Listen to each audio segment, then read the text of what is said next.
purpose of the series is to answer some of the predominant questions that our culture faces. And I don't know, I think that as Christians, we're always dealing with challenging things. And so this is nothing new for us. But I want to start with a question that is really, in our culture, in our country, I think a very important one. Where does the church, where do we stand in issues pertaining to racial injustice? This past Monday, a holiday popped up on your calendar that, quite frankly, I, until recently, knew nothing about. And it's called Juneteenth. Now, show of hands and be completely honest. How many of you could tell everyone here, if we asked you to do so, what Juneteenth represents? How many? Raise of hands. Like 3, yeah. That's right. Because, if you're a federal worker, you're like, yeah, you get a day off. Everyone else is like, why don't we get a day off? And that's about where we go with this holiday, many of us. And so let me just talk to you about this for a second, because I had to look into it. And I'm glad I did, by the way. Go back with me to a time and a place that we cannot quite comprehend. Consider what it would be like to live in Texas in the 1800s. Like today, in the 1800s, there was plenty of racial diversity in Texas. I mean, there were several American Indian tribes that made Texas their home, at least at sometime during the season of their movement as tribes, and some of them were placed there. The Spaniards had arrived in the 15th century in Mexico, and of course in South America and Mexico, and they had spent about 2-3 centuries trying to colonize Texas and Mexico, and they brought in outposts and Catholic missions and things like that. So attracted by the wealth and resources, the vast resources of that territory, people from the northern portions of America came in there to make a fortune, to make a living. So there were a lot of immigrants, a lot of people that were coming into Texas at this time. As a matter of fact, the name Texas actually means friends or allies, which I didn't know until I researched this. But increasing tensions rose between Texans and Mexico, and the 3-year Mexican-American War commenced. Texans fought and won that war in the Texas Revolution, and they claimed to be a sovereign nation, the Republic of Texas. And it wasn't long after that the United States annexed Texas to make it one of our states. But now it's 1863. And Abraham Lincoln, during the course of a bloody civil war, signs the Emancipation Proclamation. The proclamation changed the legal status of more than 3.5 million African American slaves, including in Texas. So I want you to think about this. It's another hot summer, and it's 1865 now, 2.5 years. And you are a slave in Texas, and you have heard nothing about the Emancipation Proclamation because powerful people have kept that information from you to continue to exploit your labor. Now, I want you to imagine you're that person and you've not heard about that. Also, I want you to imagine what it might have been like to be a slave owner in Texas, having heard maybe 2 years earlier about the proclamation and then knowing something about the war being fought, but covering that up so that you can keep your employment status with these people in place. Imagine that. Now, I think you know this. I don't think I'm speaking anything that's going to be a revelation to anyone here. But racial injustice, racial hatred, racial division still exists today. You can travel anywhere in the world and find it. You can go to the Ukraine, and a big portion of that conflict has to do with the racial divisions between people in that area. What about in Ethiopia, Afghanistan, Iran, Pakistan, India, Haiti, Myanmar? Most of the African continent has, pockets where there's warfare occurring between tribes and people. And Islam is coming in there in droves and is taking over tribes and creating division in families. So we know it exists. And racism is used to push those buttons. And so we'd have to even say in America, we have our challenges with what we've seen happening over the last several years with racial upheaval. I don't think anyone here is living on an island. So how do we change the script? What's going to change that? Is it government, for instance? There was an article that was written actually about a month ago in the USA Today that suggests that through research, most Americans believe that if racism is going to change, it'll happen through the church community, the faith community in the country. That's where the changes will occur. And some of the things that the article points out, there's an increasing skepticism that the government can be the answer in overcoming racism. Half of Americans say that the roles of religious leaders and faith communities is what will make the difference. And then she writes this: Americans see institutions of faith as places where people can become beloved communities. And that highlights Americans' enduring belief that the power of religious and spiritual people and places unite us. My friend, we are the church. And that means that we will always unequivocally stand for freedom. Because freedom is the business of Jesus. And we are in the business of being Jesus. And Jesus' vision is to set people free. Now, there's been some progress made over the last 2,000 years since Jesus' manifesto. And he has a manifesto on this, by the way. We're going to read it in a minute. But it's been an agonizingly slow process. It began with Jesus, and the church carried it out as much as possible in the first century, and it's carried on to some level since. Let me read to you what Jesus says I would call this God's Emancipation Proclamation to all humanity. This is in Luke chapter 4, verse 16 through 19. He went to his hometown, he went to Nazareth, where he'd been brought up. On the Sabbath day, he went to the synagogue, as was his custom. Jesus went to church, that was his custom. He stood up and read, and the scroll of the prophet Isaiah was handed to him. Unrolling it, he knew that every word in it. He went to the place he wanted to go to say this. He found the place where it was written, and this is his proclamation to us on this issue of racial injustice. Here's what he says: The Spirit of the Lord is on me, because he has anointed me to proclaim the good news. Proclaim freedom for the prisoners, recovery of sight for the blind, and to set the oppressed free, to proclaim the year of our Lord's favor. Now, here's the thing. Then Jesus, for 3 years, went into the oppositional places of freedom. He went into the presence of the people that were being destroyed by the problems that their culture placed on them. And here's the thing. Freedom prevails where Jesus is present. Freedom prevails, despite the existence of sin. Despite the existence of brokenness and heartache and hatred. Wherever Jesus goes, freedom shows up.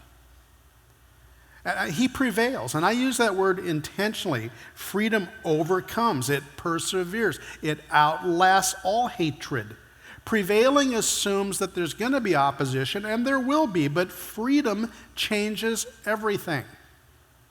Paul reminds us of this in 2 Corinthians chapter 3:17, where he says, where the Spirit of the Lord is, there is freedom. Now, the Christians that Paul wrote to, the Corinthian Christians, they were struggling with a different kind of oppression. There were people who were trying to place the Old Testament law of Moses back on top of Christians to control them and to make them something that other than Jesus had recreated them for. So he was just addressing the fact that they're not going to go back into that slavery. But there were other condemning voices in their culture. And Jesus stepped in and he made a difference. He changed those condemnations in every way. In Corinth and in the Roman Empire, for instance, the methods of the enslavers were every bit as brutal of that of Texas slave owners, if not more. There were more slaves in the first century in the Roman Empire than there were freed people. It was a large group of people. And though the message of Jesus was liberating, the power of Rome was daunting. But Jesus, raised in victory over the haters and the killers, then came in and freed death from them. He flipped the script for people, for all people. Freedom changes everything. And the scripture tells us that we have a common enemy who wants to oppose that at every turn. Because freedom is always opposed by evil. The devil and his forces and his anti-efforts to remove your freedom from God and from hope and from a future that means that you'll have life. He's against that. And he uses our hatred, our differences to combat against each other in that regard. Let me go back to the Juneteenth message of freedom for a second. Early on, the freed black women and men that were enslaved in Texas and other places, of course, too, they were deceived all the time. It was one deception after another. Enslavers tried to keep the news from them that there had been an emancipation effort and that a civil war had been fought and won to change that. And factions of government even failed to tell them that that had occurred and to compensate them for the efforts of their work in slavery. Mobs attacked them when they tried to vote after the proclamation was accepted. Freedom is a hard-fought challenge on every turn. In the early Juneteenth celebrations, the Statue of Liberty was the key symbol that was often referred to. A reminder to all Americans and all people that freedom rings, and that there is a nation that believes in freedom and justice for all. And that's this nation, the one we dwell in. And here's something that the Emancipation Proclamation states, the one that Abraham Lincoln signed. All persons held as slaves shall be thenceforward and forever free. And there's no government that can stand against that. There's no people or persons or groups that should fight against that in our country. No matter what the liars said, though, they were free. And they learned this, the people who were being enslaved by others.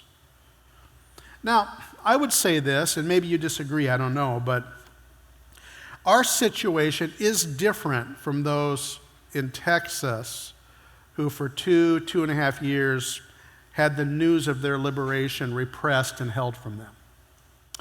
But if we're honest, we can admit that it's hard to see freedom advance at times. It seems as though the forces of hatred continue to win skirmishes when it comes to this battle. Do we see freedom? Because there are always going to be people that don't want others to see freedom. And I think there's a lot that goes into that. Maybe people think, I've got some things that I've earned and I have in my life, and I don't want anyone else to come and take those things from me. I'm going to protect my stuff from others. And the others in our heads go to groups of people who we think want our stuff. And we see people fleeing violence at the southern border, and there's all kinds of things that people then start talking about with that, like, well, they should just stay home, or, why are they coming here? And when I hear stuff like that, I don't know, but usually it takes me a little bit in the conversation, but I start coming around to this idea. Hey, I think at one point or another, all of our ancestors came here to find that. So what are we doing? Why are we why are we using these kinds of tactics to keep people from finding the same thing we long for? Shouldn't we be freedom fighters? I mean, somehow helping with that? Whatever that means? Because there's modern day enslavers using victims on the border for sex trade and for drug profiteering. Shouldn't we be fighting against that? I think we should. Do we see freedom? Does the church advocate for freedom? Because where the Spirit of the Lord is, he says, there is freedom. And shouldn't the Spirit of the Lord be in us, with us, advocating? That's what it means. I mean, why don't we see more freedom? Well, maybe we're not looking, I don't know, but maybe we're being deceived. Maybe we're afraid. Maybe instead of fighting for freedom, we're fighting for ourselves. And so that keeps us afraid and hidden. Jesus was surrounded by powerful men who wanted his influence. They wanted to use him. There were religious leaders who had a way that they did things. They wanted Jesus to step in, get in lockstep with them. There were political people. There were kings and rulers and people like that. There were Romans who were in the area who wanted Jesus to step into march with them, but not Jesus. Jesus had a greater vision than any of them. I mean, his vision was to bring emancipation to every human being on earth. Do you get that from him? The Zealots, the Jews, the Romans, the Greeks, the Samaritans, the Scythians, the slaves, make you understand. He didn't see that. He saw them. And he came and brought it. This message of hope and freedom that he led the way for. We're the church. Think about it. With every move Jesus made, he brought freedom to someone else. He took another step forward for us. Like Jesus fought with the devil in the wilderness, and freedom took a step forward. Jesus preached to the outlying areas of his country. He went into places like Syria and Samaria, and freedom took a step forward. He got roundly criticized for going to those places. His disciples didn't want to go with him. Jesus raised a little girl to life. And freedom took a step forward. You know why? Because in their culture, in their day, you might not bother with a little girl. You'd go find a little boy who's dying. That's how people thought then. There was a value thing there. But he took a step forward with us. He taught the Samaritan woman at the well to worship God, and freedom took a step forward. Then she went into her village. She preached the good news in her village, and freedom took a step forward. Now, that was unusual in their day. He restored another woman from a sinful life and silenced the religious leaders with their condemning laws, and freedom took a step forward. He washed the disciples' feet and showed them how leaders serve, and freedom took a step forward. Jesus gave himself over to a bloodthirsty, hateful mob of accusers who felt he was a threat, and he even willfully died on that cross to take freedom forward. Jesus, the freest human being ever to walk on the face of the earth, gave himself to free us from captivity. Our sin taking us to hell. Freedom. We are the church.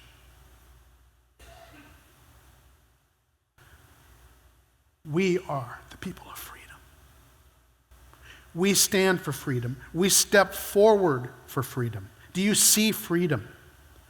Do you see the vision of that? Do you understand that when we look past racism and racial issues and we lead people beyond it to Jesus, that we are fighting for the freedom that we say we believe in for ourselves?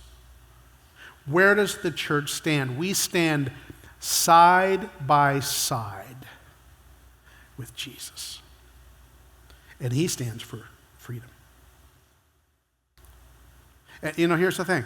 Where the Spirit of the Lord is, there is freedom. And that means I look inside myself and I say, Lord, am I stepping with your Spirit or am I stepping away from your freedom? Think again of the citizens of Texas who remind us of what it means to be enslaved for over 2.5 years and not understand that emancipation had happened.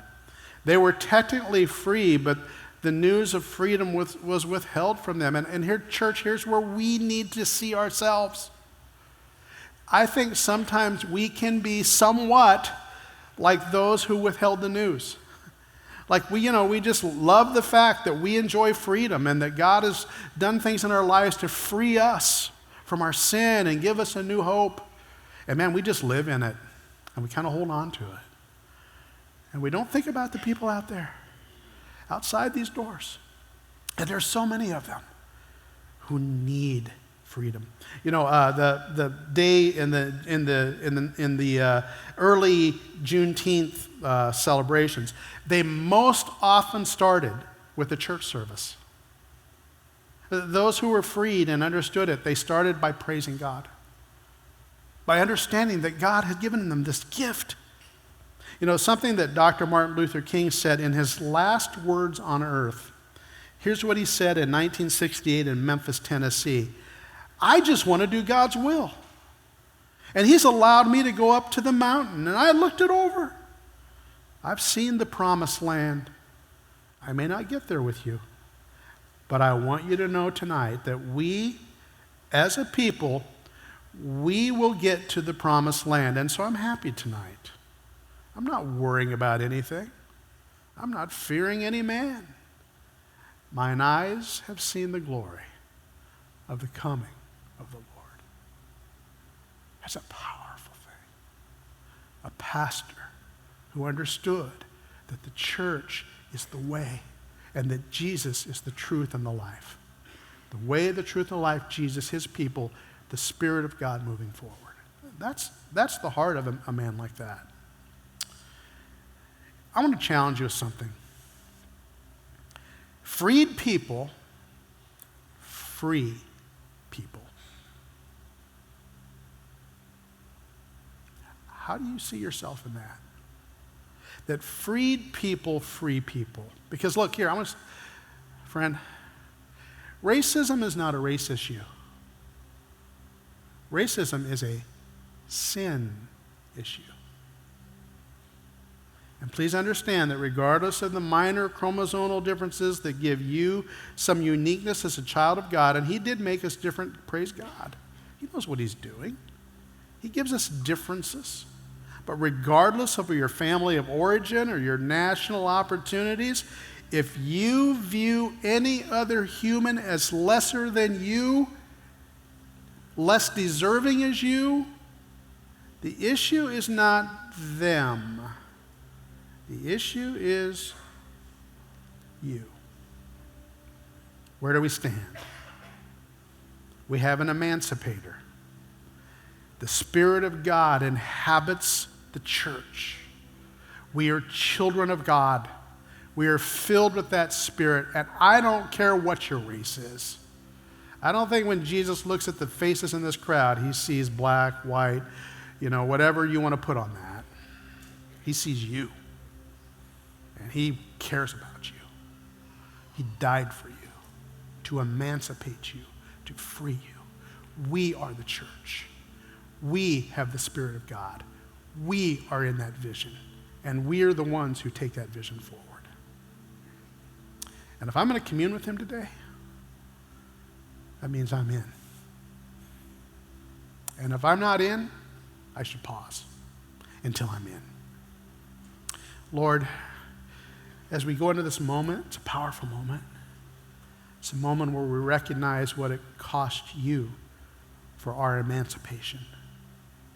And so, at the same time that we celebrate our freedom, we are remembering a price that was deeply paid by God who looks past all of our sin, all of our hatreds, our brokenness. You see the need to step into our place and free us. And Lord, you weren't just filling a Bible with words when you went to that cross. You were changing the world.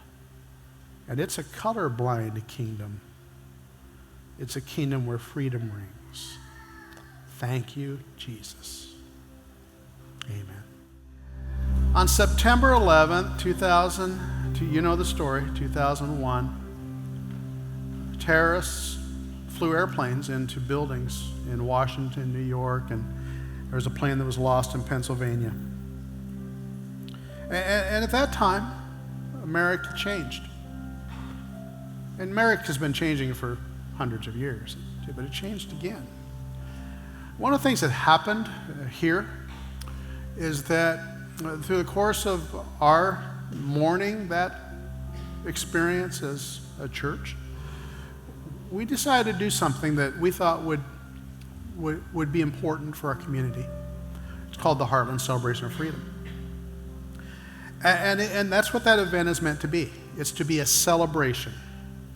It's a celebration that we hold to a concept that our country stands for. The concept of freedom, of liberty. That we specifically want to honor people who have given sacrifice and brought courage to protect and serve us as we fight for that elusive and yet really important concept of freedom. And so you know if you've been around, you know what the event is. You know, there's lots of kids events that families can come, and it's great, and there's food and there's fireworks, and it's fun. But we also do something else. We honor first responders. We present a Freedom Award to a person that exemplifies the kind of courage that freedom requires. And this year's Freedom recipients are going to be the Tammy Marcello family as we honor Chris Marcello. Chris was a 23-year veteran of the U.S. Army and went in several different circumstances where his life was in jeopardy. And he was a part of the Alpha Troop and the Cavalry Squadron, and he was a member of the Grand Island Police Force and had a distinguished career and a heroic career with the force. So we're going to honor Chris, and we're going to honor his family. So I hope you'll be here for that. So let's come, let's celebrate, let's introduce our friends and neighbors with a step in with the Heartland Celebration of Freedom, so that maybe perchance they will be like many who are here right now. That was their first step in. And they figured it out. That, you know what? I think God's for my freedom too. This event can help you with that. Hope you'll come.